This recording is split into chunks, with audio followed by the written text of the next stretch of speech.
Hello students, आज की हमारी वीडियो है। इसमें हमारा जो टॉपिक होगा वो है भाषा और लिपि। आज जो हिंदी व्याकरण या हिंदी ग्रामर जो है वो हम स्टार्ट करने जा रहे हैं। तो जो फर्स्ट टॉपिक है हमारा वो है भाषा और लिपि। भाषा क्या होती है, उसके टाइप क्या हैं और लिपि क्या होती है, इसके बारे में आज हम डिस्कस करेंगे। तो सबसे पहले जो है हमारे पास वो है भाषा। भाषा क्या है? देखो, जब भी हमारे मन के अंदर कोई विचार आता है, कोई भी बात आती है, तो वो क्या हमें सामने वाले को बतानी होती है। तो या तो हम उसके सामने बोल के बताते हैं या तो उसको लिख के बताते हैं। ठीक है, तो भाषा है क्या? भाषा अपने मन के विचारों को प्रकट करने का एक माध्यम है, एक मीडियम है, जिसकी हेल्प से, जिसकी मदद से हम अपने विचारों को दूसरों के सामने जाहिर करते हैं, प्रकट करते हैं। तो उस माध्यम को हम क्या बोलते हैं? भाषा बोलते हैं। तो भाषा क्या है हमारे पास? एक ऐसा माध्यम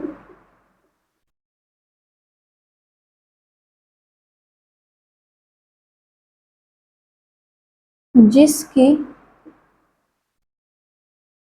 सहायता से हम हमारे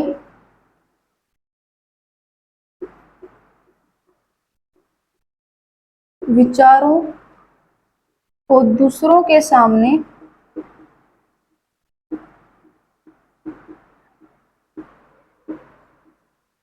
प्रकट करते हैं, उसे भाषा कहते हैं। ये जो डेफिनेशन है इसकी, ये आपकी बुक में आपको मिल जाएगी जो हिंदी ग्रामर की होगी।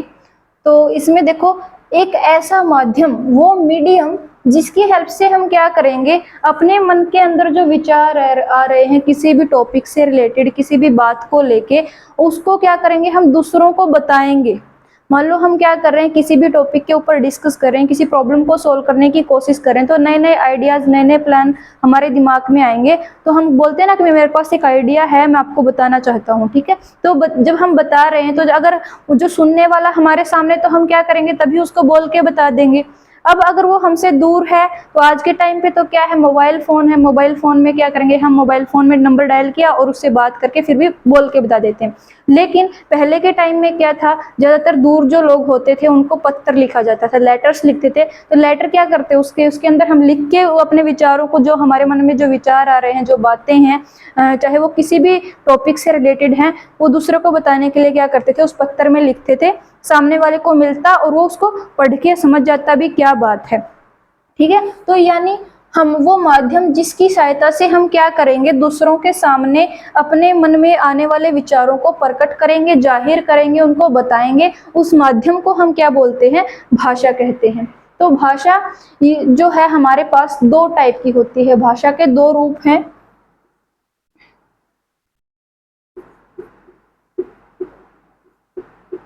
भाषा के दो रूप हैं। जो पहला है वो होता है मौखिक भाषा।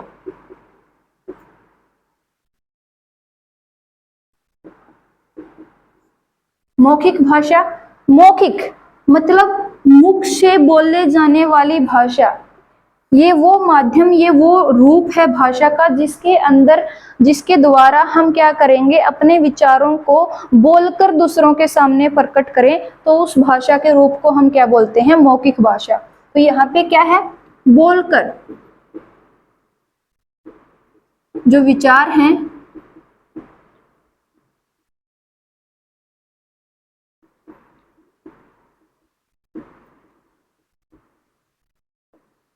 यहाँ पे बोलकर, मुंह से बोलकर हम क्या करेंगे, अपने विचारों को, अपने मन में आने वाले सारे की सारी बातों को क्या करेंगे, दूसरों के सामने प्रकट करेंगे। हमारे दिमाग में जो चल रहा है, जो विचार आए, कोई भी किसी भी चीज से रिलेटेड, किसी भी बात के लिए, तो वो क्या करेंगे, बोलकर हम दूसरों के सामने प्रकट करेंगे, उनको बताएंगे कि भी मेरे मन के अंदर ये चल रहा है, मैं इस टॉपिक के बारे में ये जानता हूँ। जैसे अभी मैं आपको बोल के बता रही हूँ। ठीक है, अभी मैं आपको समझा रही हूँ तो मैं बोल के बता रही हूँ। तो इसको क्या बोलेंगे, इस रूप को बोलेंगे मौखिक भाषा। दूसरा जो रूप है हमारे पास भाषा का वो है लिखित भाषा।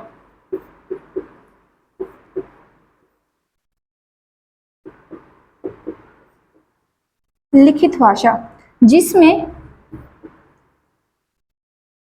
लिखकर विचारों को प्रकट किया जाता है।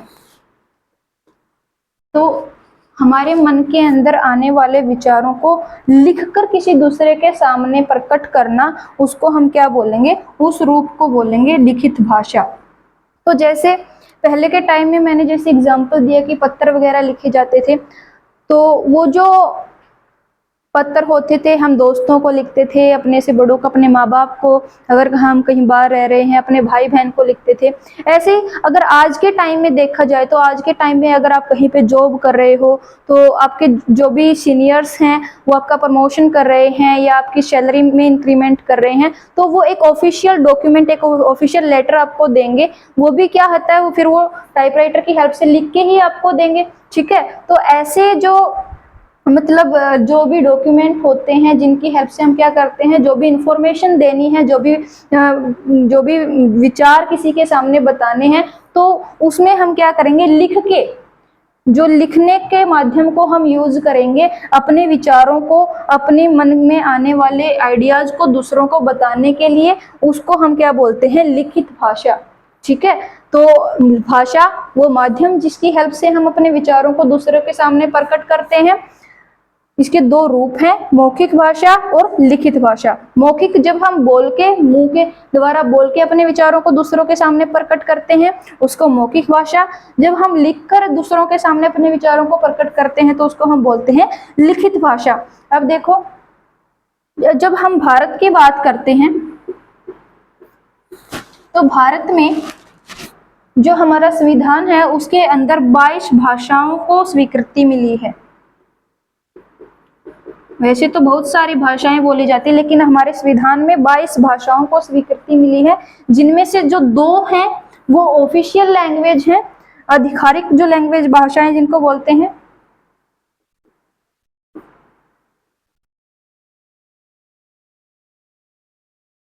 वो 2 हैं, एक हिंदी और दूसरी है अंग्रेजी, इंग्लिश। ठीक है, तो ये हमारे पास 2 भाषाएं हैं जो ऑफिशियल लैंग्वेज हैं, और टोटल संविधान के अंदर 22 भाषाओं को जो स्वीकृति मिली है, 22 भाषाओं को इजाजत मिली है। और इसमें से क्या है, हमारे देश की जो राष्ट्रभाषा है वो है हिंदी, जिसको 14 सितंबर 1949 को, 14 सितंबर 1949 को क्या है, इसको राष्ट्रभाषा का जो दर्जा है वो दिया गया था हिंदी को।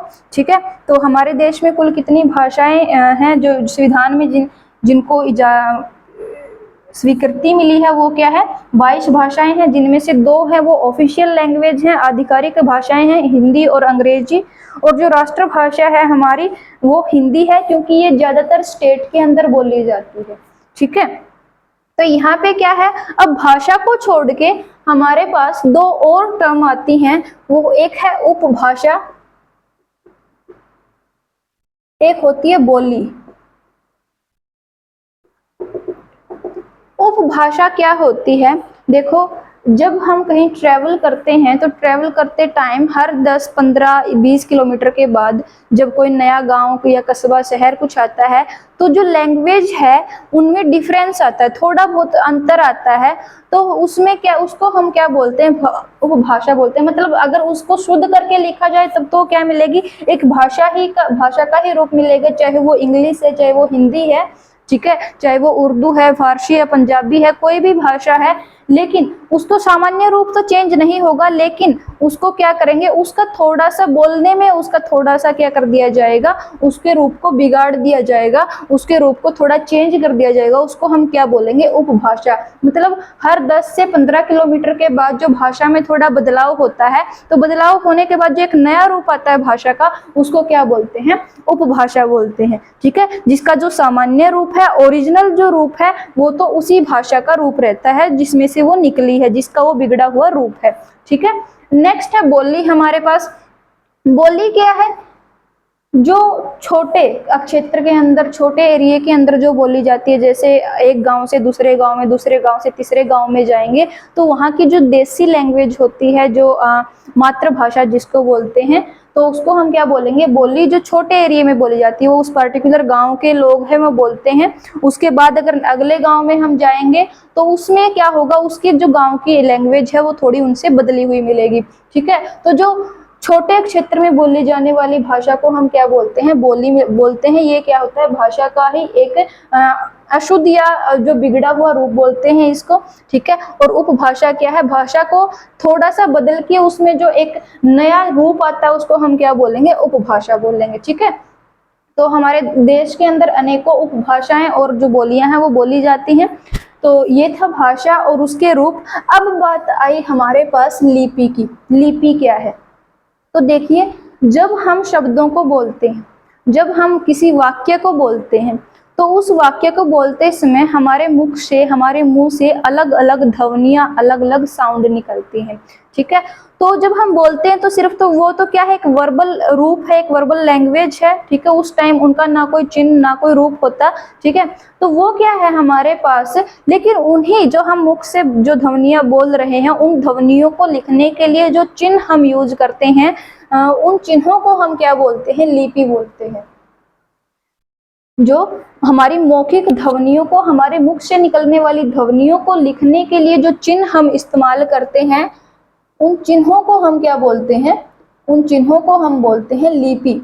तो हर एक जो भाषा है उसकी अपनी एक अलग लिपि होती है। जैसे अगर मैं हिंदी भाषा की बात करूं, क्योंकि हमारी ये जो क्लास है, ये वीडियो है, ये हिंदी भाषा के ऊपर आधारित है, तो अगर मैं हिंदी भाषा की बात करूं, तो हिंदी भाषा की जो लिपि है वो है देवनागरी लिपि।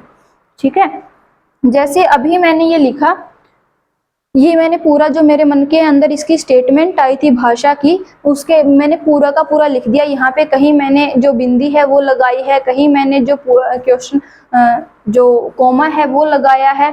ठीक है, तो ये जो सारी की सारी जो चिन्ह मैंने यूज किए हैं, ताकि मेरे मन के अंदर मेरी जो ध्वनियाँ मैंने मुंह से निकाली हैं, जो साउंड मैंने निकाली है, उनको मैं वैसा का वैसा रूप दे सकूं, वैसा का वैसा उनका जो मतलब है आपके सामने लिख सकूं। तो उनके लिए मैंने जो चिन्ह यूज किए हैं, चिन्ह जो इस्तेमाल किए हैं, इन चिन्हों को हम क्या बोलते हैं, लिपि बोलते हैं। ठीक है, तो हमारे मन के विचारों को जो के तो सामने वाले तक पहुंचाने के लिए, कि उनका जो मतलब है, उनका जो रूप है वो वैसा का वैसा रहे। क्योंकि कई बार हम देखते हैं ना, अगर हम चिन्हों को गलत इस्तेमाल कर लेते हैं या गलत जगह पे इस्तेमाल कर लेते हैं, तो हमारा जो मतलब है वो बदल जाता है। हम कहना कुछ चाहते हैं लेकिन सामने वाले के सामने प्रकट कुछ होता है, वो समझ कुछ और जाता है। ठीक है, तो ऐसा अगर जो हम सोच रहे हैं, जो हम कहना चाहते हैं, उस मतलब को सामने, उस अर्थ को सामने वाले के सामने बिल्कुल वैसा का वैसा ही मतलब अगर हमें प्रकट करना है, तो उसके लिए जो सही चिन्ह हम इस्तेमाल करते हैं, उन चिन्हों को हम क्या बोलते हैं, लिपि कहते हैं। तो हर एक भाषा की जो लिपि है वो अलग अलग है। जैसे हिंदी की जो लिपि है वो देवनागरी है, पंजाबी की गुरुमुखी है, उर्दू फारसी की फारसी है। उसके बाद अगर हम अंग्रेजी की बात करें तो रोमन है। ऐसे अगर जो अलग अलग भाषाएं हैं, उनकी जो लिपियां हैं वो क्या है, अलग अलग हैं। ठीक है, और ये लिपि हमें मदद करती हैं ताकि हमारे विचारों को सामने वाले के तक हम सही अर्थों में, सही मतलब के साथ उसको पहुंचा सकें, उसके सामने प्रकट कर सकें। ठीक है, तो ये लिपि है। उसके बाद हमारे पास आता है व्याकरण। एक और यहाँ पे शब्द होता है व्याकरण।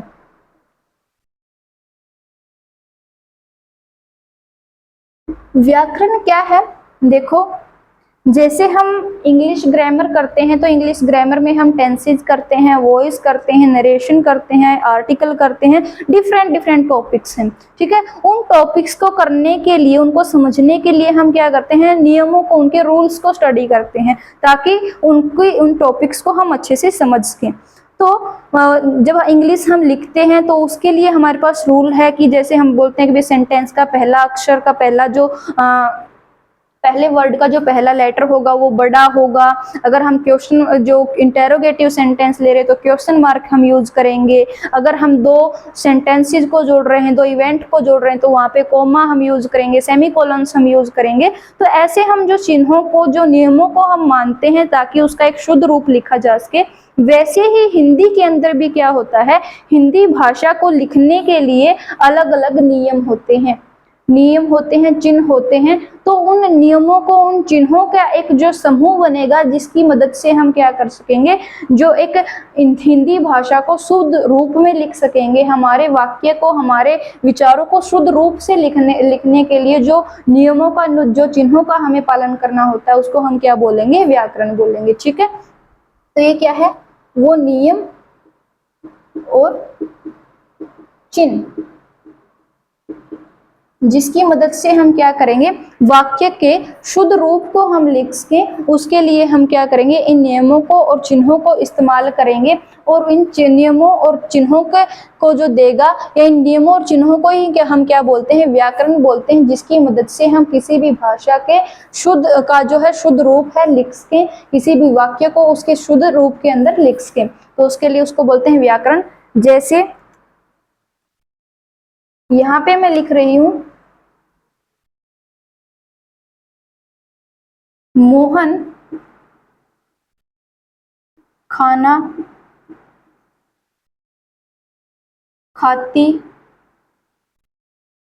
है। तो यहाँ पे देखो, मोहन खाना खाती है में क्या है ये, अब देखो मोहन, हम सबको पता है कि मोहन जो है एक एक मेल को रिप्रेजेंट कर रहा है, एक मतलब पुरुष जाति को रिप्रेजेंट कर रहा है, पुरुषवाचक है ये। तो इसके लिए हम क्या करेंगे, मोहन के लिए अगर हम शुद्ध बनाएंगे तो क्या है, मोहन खाना खाता है आएगा, ठीक है। तो यहाँ पे क्या लिख दिया, ती है। तो हमें कैसे पता चला कि यहाँ पे ता आएगा, तो इससे यही जो व्याकरण है यही हमें बताता है कि जब हम किसी पुरुषवाचक के लिए पुरुषवाचक का जो जिक्र कर रहे हैं, या किसी पर्सन का, किसी पुरुष का जिक्र कर रहे हैं, तो उसके साथ हम क्या करेंगे, ता, उसको रिप्रेजेंट करने के लिए करेंगे, ठीक है।